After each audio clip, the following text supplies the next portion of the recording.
지금 국민의힘 상황에서 좀 여쭤볼게요. 서병수, 김태호 의원에 이어서 조혜진 의원까지 사실 영남 중진들이 험지다, 이른바 뭐 낙동강 벨트 출마 이제 지역구 옮겨서 출마를 좀 해달라 이런 요청을 받아들인 분들이죠. 수락을 예, 예. 했어요. 현 상황은 어떻게 보세요? 저는 공관이나 그리고 당 지도부가 여기에 대해서 좀 지난번에도 말씀드렸지만 세련되게 활동하시는 것 같아요. 물론 중진 의원분들의 당에 대한 희생 그리고 본인들이 결정하신 거에 대해서 굉장히 감사하고 거부하실 수도 있는 문제잖아요. 근데 그럼에도 불구하고 당의 승리와 본인들이 명분 있는 선택을 하시겠다라고 하면서 당의 요청을 받아들이는 그 모습들이 저는 당의 후배로서 굉장히 감사함을 느끼고 있고요. 제가 전에 듣기로는 아마 또 다른 중진 의원들께서도 더 선언을 하시는 걸로 알고 있습니다. 그래서 지금 언론에 공개되신 분들 말고도 지금 당 안에서 계속해서 조정 중인 걸로 알고 있고. 아, 계속 조정 중이다. 예, 그 몇몇 중진 의원들이 아마 또 지역구를 옮겨서 출마한다 이런 이야기를 제가 전해 들었기 때문에 아마 조금 더 지켜봐 주시면 당이 좀 더 이런 공천 작업을 해 나가는 것을 보실 수 있을 것 같습니다. 그러면 그런 입장에서는 이런 공천이 중진 재배치하는 게 좀 괜찮은 상황이라고 보시는 거예요? 판단을? 저는 거기서 일단 본인들이 선택하는 것이 가장 중요하다라고 생각되고요. 중진 의원들도 여기에 대해서 어쨌든 본인들께서 받아들이신 거잖아요. 그 과정 자체가 굉장히 좋았다고 생각하고 있고요. 그리고 그 중진들이 있었던 그 자리에 이제 누가 갈 것이냐가 아마 많은 국민들께서 궁금해 하실 것 같아요. 여기에 네. 대해서 좀 정치 신인이라든지 당을 위해서 그동안 기여하셨던 분, 또 사회를 위해서 기여하셨던 분들이 가시게 된다면 더욱더 당 입장에서는 좋지 않을까 이렇게 생각됩니다. 하지만 중진을 재배치한 지역에 누가 들어가느냐가 사실 관건인 거잖아요. 예, 예. 아마 그 부분을 언론에서도 많이 궁금해 하시는 것 사실 같아요. 제일 예. 궁금한 부분이 그거죠. 예, 여기서 밀고 나갔을 때 이 부분에 누구를 배치하느냐가 그게 어떤 누구의 공천이냐가 사실은 좀 관전 포인트이기 예, 때문에 예. 아마 공관 위원들도 그 지점을 다 알고 있을 거예요. 그래서 우려하시는 바가 뭐 없지 않을까 생각됩니다. 왜냐하면 공천이라는 것이 여당 공천은 혁신이고요. 이 공천 자체가 인사잖아요. 이걸 가지고 많은 국민들이 여당이 바뀌는 모습들을 평가하시는 거거든요. 그리고 이러한 것들이 전국 선거에 영향을 미치기 때문에 공관위원들도 저는 합리적인 판단하시지 않을까 생각합니다. 잠시만요. 제가 헤드셋을 켜고 오늘 저희가 이제 서울 지역 어제 면접을 받고 네. 일부 지역에 대해서는 단수 추천을 발표했잖아요. 네. 부럽더라고요. 안 그래도 예비 후보의 한 사람으로서 부럽습니다. 김재섭 위원장 안 그래도 단수 추천 대상이 됐더라고요. 거기는 혼자 신청하셔가지고 그렇죠. 그럼 또 단수 추천이 된 것 무난하게. 같은데 네. 마이크 네. 헤드셋을 좀 헤드셋을. 하시고 지금 박성민 최고가 전화로 연결이 됐다고 하는데 지금 들리시나요? 혹시? 네, 전 잘 들립니다. 지금 택시 안에서 택시를 타고 오고 계신데 어디 계시나요? 아주 지금 험난하게 가고 있는데요. 네. 여기 어디냐? 네, 아무튼 있습니다. 가는 중. 란테르트님이 박성민 최고 올 때가 됐는데 하셨어요. 네. 오늘 뭐 인근 대학 졸업식이랑 뭐 아. 도로 공사가 좀 겹쳐가지고 교통 상황이 되게 안 좋아서 본의 아니게 이렇게 죄송한 모습 보여드리게 됐습니다. 아, 예, 그래도 안전하게 오세요. 네, 조심조심 안전하게 오셨으면 네. 좋겠고, 네. 임금님기의 캔디님이 가쁜 가족 오락관 분위기 같다고. 그러니까 박성민 위원 덕분에 제가 또 헤드셋도 껴보고. 그러니까요. 네. 아니 지금 이제 그 국민의힘 공천 상황 관련해서 아무래도 영남 중진들이 험지 낙동강 벨트 출마 요청 수락하고 이제 상황 진행되는 상황 대해서 이제 얘기를 했는데 박성민 최고는 어떤 입장이신가요? 어떻게 보고 계세요?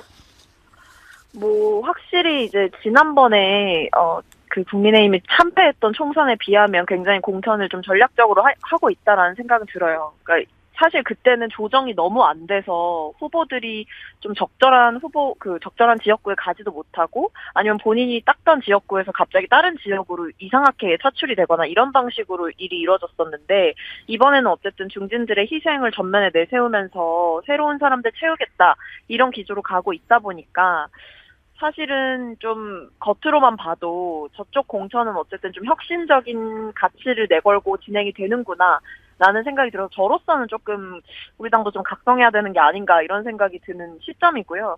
근데 뭐 다들 보셔서 아시겠지만 이번에 당대표 메시지를 보시게 되면 사실 심상치 않죠. 이번에 아마 중진들이나 좀 과거에 전직 국회의원을 하셨던 분들 중에서도 출마를 준비하는 분들에게도 불출마 종용이 갈 것으로 보여지고요.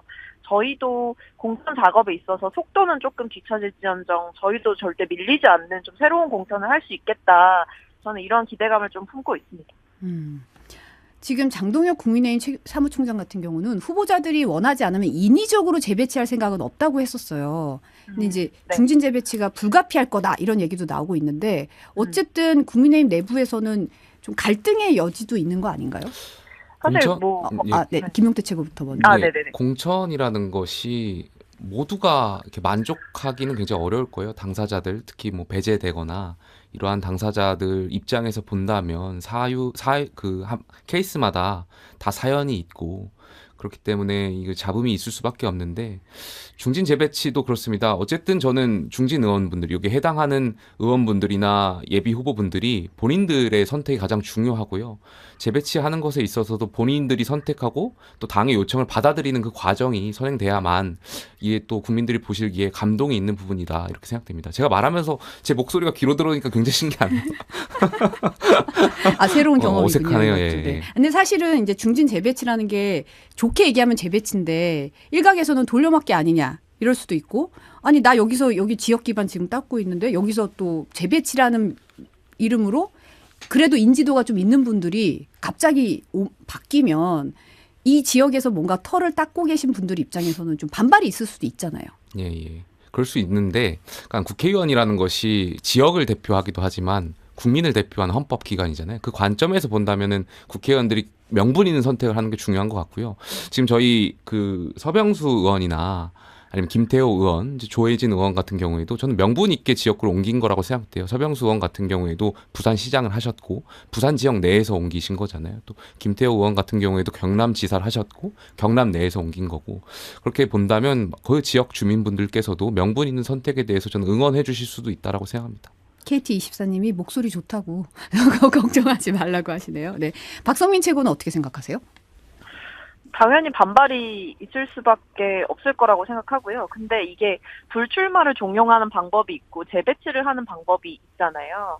근데 어쨌든 지금 보면 재배치를 하는 방법을 더 많이 선택을 하고 있고 그게 어쨌든 신당으로 좀 이탈할 가능성 이런 것도 저는 염두에 두고 움직이고 있다고 보여져요. 네. 사실 지금 뭐 민주당도 그렇고 국민의힘도 그렇고 각 당을 뿌리로 둔 새로운 신당들이 만들어지면서 그쪽에서는 당연히 현역 의원들을 더 많이 갖고 싶어하는 상황이다 보니까 공천에서 잡음이 안 날 수는 없지만 더 큰 상처가 나거나 뭐 서로 간에 더 감정이 격해지게 되면 어쩌면 이탈을 할 수도 있는 최악의 상황이 벌어질 수 있다 보니 그것을 최소화하기 위해서 당신이 원하는 지역구에는 내가 재공천을 해줄 수 없지만 어쨌든 우리 당의 후보로서 뛸 수 있는 기회는 제공하겠다라는 일종의 그 마지노선을 좀 한동훈 비대위원장이 제공하고 있는 게 아닌가 싶습니다.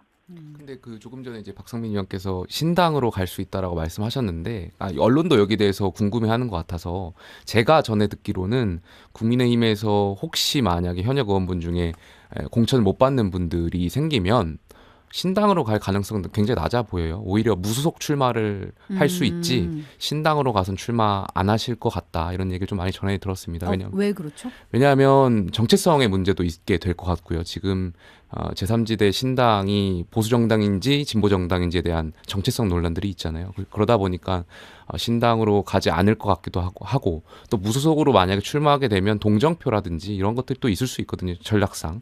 그렇기 때문에 만약에 어떤 그런 불합리한 경우를 받아들이실 일이 있다면 신당으로 가는 것보다는 무소속으로 출마하지 않을까에 대한 생각들 전해 들었습니다. 예. 어떻게 보면 무소속으로 출마하면 다시 되돌아갈 길이 있지만 당을 바꾸면 뭔가 퇴로를 차단하는 그런 느낌이 있는 건가요? 바꾸는 것이 당적 변경이라는 것이 다 기록에 남거든요. 그래서 정치인분들 굉장히 신중하게 선택하실 것 같습니다. 그리고 또 네. 무소속 출마하는 것도 최근에 저희가 대선 때도 그렇고 최근 들어서 어쨌든 무소속 출마해서 그런 기록들이 남으면 차기에 다음번에 또 저희 당에 오셔가지고 공천 신청했을 때 무소속 출마 이력이 감점 대상들이 많거든요. 그래서 네. 그 부분도 아마 고려하실 것 같아요. 앞으로의 정치를 생각했을 때 그런 부분을 고려를 할 것이다. 홍준표 대구시장이 굴러온 돌이 완장차고 박힌 돌을 빼내는 공천은 당의 결속력을 잃어버리게 해 힘든 선거를 더 어렵게 할 것이다. 이 당은 당을 위해 헌신한 사람들을 존중해주지 않는 나쁜 전통이 있다. 김성태를 저런 식으로 내버리면 앞으로 이 당을 위해 헌신과 희생할 사람이 없어진다. 이렇게 시스템 공천에 대해서 비판하는 SNS 글을 올렸어요. 근데 이제 김성태 전 의원이 사실 굉장히 강하게 비판했다가 오늘은 입장을 바꿔서 이제 수용하겠다 이런 뜻을 내놓기는 했거든요. 어떻게 보세요? 조금 전에도 말씀드렸지만 뭐 공천이라는 것이 만약에 배제됐을 때 그 개인이 봤을 때는 다 사연이 있을 거라고 생각해요. 김성태 전 원내대표 같은 경우에도 당이 어려웠을 때 본인께서 투쟁을 하시면서 드루킹 특검을 이끄신 바가 있고 당을 위해서 헌신한 부분 분명히 저는 있었다고 생각하고 후배로서 굉장히 존중할 부분이 있다라고 생각합니다. 다만 관련해서 그 의혹들이 또 있잖아요. 그리고 재판 결과가 있었고 당 입장에서는 아마 그 재판 결과도 고민하지 않을 수가 없기 때문에 판단이 있었던 것 같고요. 여기에 대해서 말씀하셨던 것처럼 또 김성태 의원께서 또 입장을 바꾸셨고 당의 입장을 또 존중하겠다라고 말씀하셨으니까요. 저는 이 부분이 갈등을 해결해 나가는 것이 또 중요한 것 같습니다. 네. 민주당의 김두관 의원이 국민의힘은 중진들의 희생과 헌신을 압박하면서 이제 뭐 낙동강 벨트다, 한강 벨트다, 이제 경쟁력 있는 인물들을 배치하고 있는데 민주당은 누가 찐명이냐, 대선 책임이 어디에 있느냐라고 싸우는 중이라면서 민주당의 위기다 이런 발언을 했거든요. 박성민 최고는 혹시 어떻게 생각하시나요? 맞는 말이라고 생각하고 되게 많이 공감했습니다. 사실 최근에 저는 굉장히 선거 앞두고 위험하다고 생각하는 게 집안 싸움이라고 생각하는데요. 이번에 사실은 그런 모습이 너무나 많이 노출이 돼버렸죠. 실제로. 뭐 친문 찍어내기 아니냐부터 시작해서 누가 찐명이다. 나는 찐명이기 때문에 공천을 받아야 된다라는 식으로 유세를 하고 또 홍보를 하는 후보들도 점점 늘어나고 있고 또 그런 후보들이 이제 뭐 이른바 친문이나 과거 이제 주류 세력들의 지역구에 가서 도전장을 내밀면서 서로 좀 감정 싸움이 격해지기도 하는 일들도 있었어요. 그래서 저는 여기에 대해서 지금 우리 당이 이럴 때가 아닌데 왜 이런 싸움을 하고 있으며 심지어 뭐 윤석열 정부의 탄생 책임을 뭐 청와대 출신 인사들에게 지운다거나 이런 방식의 책임론이 불거지는 거는 굉장히 선거 앞두고 좋지 않은 모습이라고 생각을 합니다. 그래서 지금 집안 싸움을 할 때가 아니고 정말 우리도 전략적으로 우리 당은 뭘로 총선을 치를 거냐라는 대표 상품을 내놔야 되는 때인데 뭐 대표 메뉴가 뭔지 대표 상품이 뭔지 그렇게 잘 보여지지 않는 상황인 것 같아요. 좀 인재 영입을 통해서 좋은 분들이 들어오고 있는 것도 사실이지만 사실 과거에 비해서는 인재 영입에 대한 주목도도 굉장히 낮은 상황이고 오히려 이번 총선은 제가 봤을 때 얼마나 새로운 인물이 들어오냐 보다 기존에 좀 있었던 인물들을 얼마나 잘 정리해 갈 거냐 그러니까 국민들이 원하지 않는 사람들 또는 국민들이 원하는 공천을 어떻게 해 나갈 거냐 이런 부분들이 더 중요한 것 같은데 여기에 대해서 조금 그동안 저희가 좀 미지근한 모습을 보여주지 않았나 싶어서 서로를 향한 공격보다는 그리고 뭐 친명 마케팅보다는 좀 정말 국민이 원하는 공천으로 가야 되는 시점이 왔다고 생각합니다. 빈센트님이 박성민 최고 그 택시비 많이 나오겠다고 지금 걱정이 이만저만이 아니신데 어디쯤 오셨나요? 지금 어디냐면요. 어디쯤이죠? 여기 마포구에 왔습니다. 마포구에 그래도 마포구 안에는 들어섰네요. 네. 들어왔습니다. 네, 택시 기사님 대로 택시비는 많이 올라가고 있습니다. 택시 기사님 화이팅입니다. 네. 오메프라졸님이 지금 김용태 최고 공천 받았나요? 지역구 어딘가요?라고 질문 들어왔어요. 제 지역구 신청 지역구가 이제 포천 가평이고요. 아직 저희는 면접을 못 봤습니다. 목요일 날 내일 오후 예정되어 있어서 면접 보고 나서 판단이 있을 것 같습니다. 그랜토푸스님이 조국 등판 이야기 오늘 안 하시나요? 조국 신당과 같이 위성정당 어떻게 생각하시는지도 여쭤봐 주셨으면 하고 질문 들어오는데 저희가 이제 지금 다룰 내용이 그겁니다. 네. 조국 전 법무부 장관이 어제 부산에서 신당 창당을 공식화했어요. 검찰 독재 종식을 위해 싸우겠다 했는데 김용태 최고는 어떻게 보셨나요? 일단 제가 어제 민주당의 전 부대변인이었던 하원기 부대변인하고 이제 방송을 했었는데 하원기 부대변인이 이런 말을 하더라고요. 조국 전 장관이 어제 창당 선언문에서 맨 앞에 서겠다 이렇게 말씀하셨는데 안 보이게 맨 뒤에 쓰셔야 된다고 이런 말씀을 하시더라고요. 저는 네. 너무 동감했고요. 왜냐하면 네. 여당이잖아요, 저는. 그러면 집권 이제 중반, 2년차 초반을 지나서 이제 가는 선거에서 총선은 대통령의 중간 평가적인 선거로 갈 수밖에 없어요. 네. 여당 입장에서는. 근데 상대적으로 지금 국정 지지율이 상대적으로 낮고 이런 상황에서 부담스러울 수 있는 상황인데 어쨌든 조국 전 장관이 등판해주면 이 대통령에 대한 중간 평가라기보다는 이 대선의 2라운드 성격 그리고 조국 전 장관에 대한 심판 그리고 586 운동권에 대한 심판 이 프레임으로 같이 연결되기 때문에 여당 입장에서는 나쁘지 않다라고 보고요. 하지만 뭐 저는 조국 전 장관의 선택이 바람직한 선택도 아니었다고 생각합니다. 재판 결과가 있잖아요. 2심. 그렇다면 본인이 정말 억울하다고 생각하면 3심에 대법원에 가서 본인의 어떤 그러한 것들을 준비하는 과정을 거쳐야지 선거로 명예회복하는 제도가 아니잖아요. 재판의 도피처도 아니고요. 바람직하지 않은 행동이라고 저는 생각합니다. 박성민 최고는 어떻게 보셨어요? 저도 뭐 좋은 모습 아니라고 생각하고요. 민주당과의 뭐 동맹이나 연합 이런 것도 저는 좀 어불성설이라고 생각을 합니다. 뭐 본인은 여러 생각을 하시고 여러 고민이 있으셨겠지만 어쨌든 국민의 눈높이라는 게 있고 그리고 선거라는 게 개인의 명예회복 과정이 아니잖아요. 그런 면에서 뭐 법적인 절차도 지금 진행되고 있는 마당에 사실 뭐 판결도 계속해서 좀 유죄 1, 2심 다 뭐 유죄 쪽으로 나오고 있는 상황이다 보니 제가 봤을 땐 국민들도 그렇게 뭐 이해하시기에 좀 어려운 판단을 하고 계신 게 아닌가 싶습니다. 그러니까 본인이 억울하고 또는 본인이 하고 싶은 메시지가 있다고 하는 것과 국민께 인정받고 또 선출되는 국회의원직을 하거나 뭐 당을 만들고 이런 거는 좀 완전 다른 얘기여서 저는 이 총선 과정에서 민주당이 조국의 강을 얼마나 확실하게 건널 것이냐 저는 그게 되게 중요한 포인트라고 봅니다. 그러면 사실 이제 민주당에서는 조국 신당과 연대할까 어떨까 이런 얘기가 계속 나오고 있는데 박성민 최고 보시기엔 어때요? 저는 선을 그어야 된다고 생각합니다. 네. 저는, 뭐, 당 내에서 어떤 의견이 있는지, 아직은 뭐 이제 공식화하신 지 얼마 안 됐으니까, 의견 수렴이나 얘기가 오가는 수준이 아직 아마 형성이 별로 안 됐을 거예요. 뭐 공감대라든지 이런 게. 근데 뭐 최근에 사실 뭐 이른바 친명계라고 불리시는 정성호 의원의 말씀만 보더라도 좀 이제 조심스러워하는 분위기가 분명히 있단 말이에요.